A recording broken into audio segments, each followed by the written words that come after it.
But in 1960, in the early days of the Civil Rights Movement, there were no black folks creating ads and commercials in any of these ad agencies.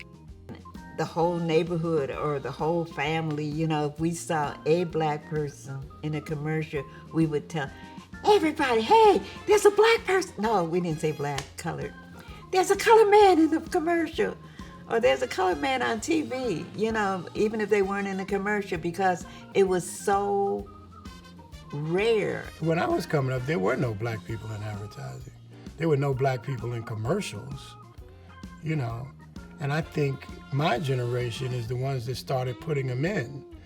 For the most part, I always knew that I was going to be the only black person in the room. Secret turned around and became the #1 antiperspirant in the world.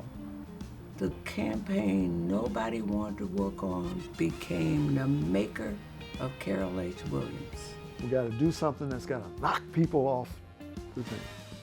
So I said, we're going to go into the room and we're going to have one big poster and it's going to say the Silver Book. Then that's when I said, I can do this.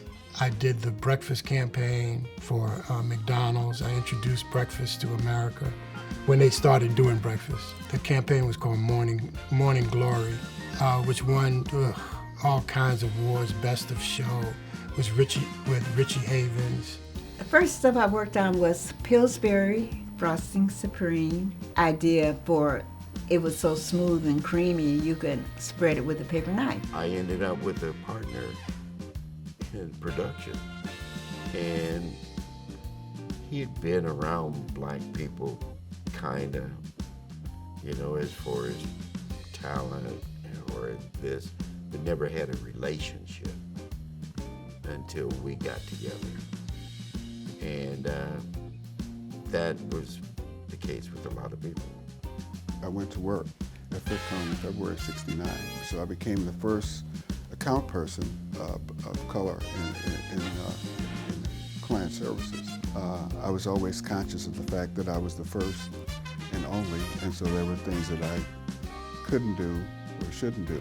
I was assigned my very first art director. I went to his office to meet him. He informed me that he did not like working with beginners. He preferred not working with females, and he definitely did not like working with black people. I started working at Burrell as an account executive on the McDonald's business, focused on the African American market.